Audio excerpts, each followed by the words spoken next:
Having a story to tell does not make you a good storyteller. Hello everyone, I'm author R.L. Raintree. This is Reels and Reads, where I give honest reviews and occasional spoilers. Phases, a memoir by Brandy Norwood, is a highly anticipated autobiography that came out for some people about 6 months ago, and then for everyone else, they're just now kind of getting their hands on it.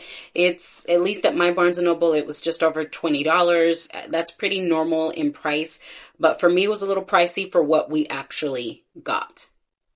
Now, to keep it simple, the book is essentially about some controversies that happened during certain phases of her life, her coming to an understanding of things as an adult that she didn't quite grasp, again, at different phases of her life. So, looking at life from a child, looking at life from, wanting to be someone famous, getting that fame, navigating her personal relationships. So overall, it's more of an introspective autobiography more than anything, which that's not a problem at all, but that's essentially what it is. Her own introspections and life lessons that she's learned about the things that happened in her life, and looking back in her life and seeing things differently than she saw them at the time that things were happening. The thing I like about this is that it is not a messy autobiography, or I'll just say memoir. That's a lot easier to say. It's not a messy memoir. It's not about spilling the tea and giving you all the dirt and, throwing people under the bus and putting people in situations who either are no longer alive to defend themselves or who may not be able to defend themselves.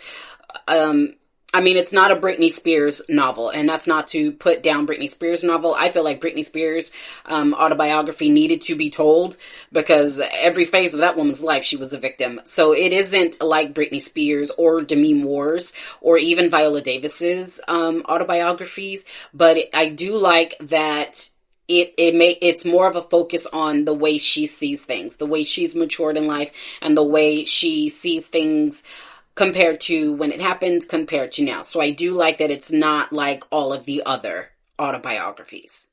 What I don't like about it is the writing. I hate to say it, but I feel like she should have gotten a ghostwriter. I hate saying the word gotten.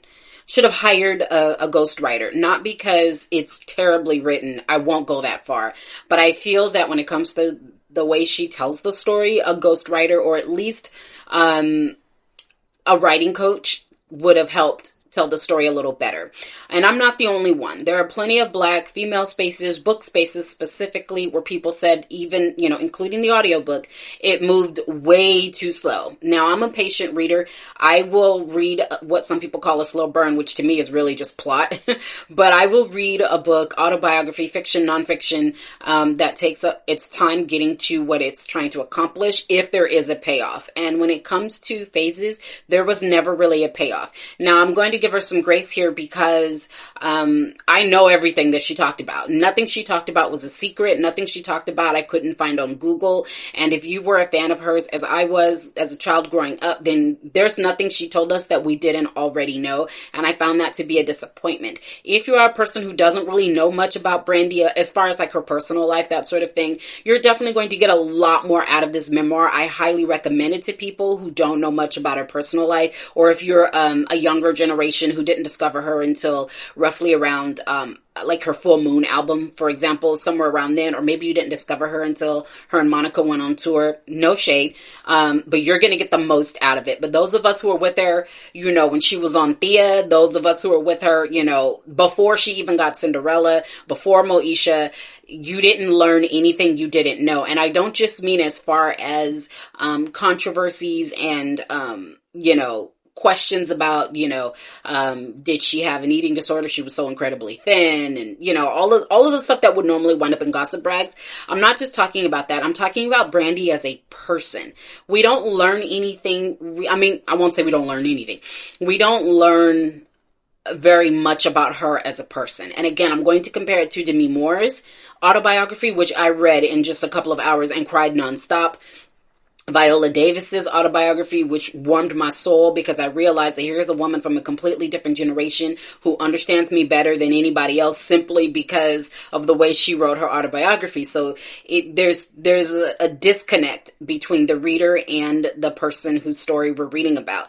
She doesn't truly open up. Everything is completely surface level, and there are some things she's still being dishonest about. And we know she's being dishonest because, like I said, we can Google the facts of certain things and see that she's still, I don't want to use the word propaganda, but she's still trying to manage that good girl image. And at this point, baby, you've earned the right to not have to do that.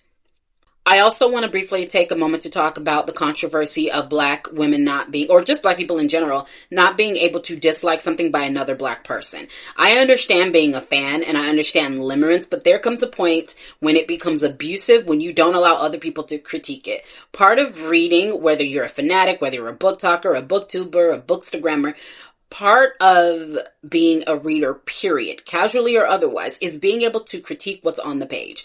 People not liking the book are not into torture porn. Not necessarily. People who didn't like the book don't have a problem with Brandy. People who didn't like the book are not racist. People who didn't like the book were not looking for dirt and tea. People who didn't like the book didn't like it because it was slow moving, surface level, uninspiring, and didn't reveal anything we didn't already know. And guess what? You're allowed to have that opinion. I really don't like the way Black book spaces or any space that involves a celebrity, people say, oh, you just saying that for clout. And I really don't like how Black people will attack other Black people for not liking something by a Black celebrity who they have total limerence for. And I really hope that people will stop doing that, because right now all the reviews are saying, oh, it's a really good book. It's spilling the tea. It's spilling the tea. But when someone comes along and says, yeah, but you could have Googled that. You could have watched The Breakfast Club and found out about that. Like, she literally didn't tell you anything that wasn't already out there. All of a sudden, oh, you just want the tea. But isn't that why you liked the book in the first place? So I really wanted to create a safe space for people who didn't like this book to go ahead and say what they want to say in my comments. If you don't want to do that here, you can head over to my Substack at author R.L. Raintree. I wrote an entire essay about not liking Brandy's book. Does not mean you don't like Brandy. Feel free to head over and give that a read. But yeah, I want to be a safe space for people who didn't like the memoir, because it's okay. In the end, I rate this book 2 stars. I gave it 2 stars because, number one, I did finish it, though a lot of people I know, it would have been a DNF if they hadn't spent so much money on it.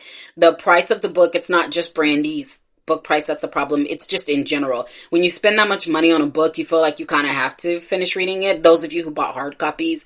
But a lot of people saying that they wanted to just put it down and not pick it back up. That was too high of a number. So that was 1 star for that. But then I went ahead and gave it a 2nd star because it is refreshing to have a memoir that isn't just salacious and controversial from page to page.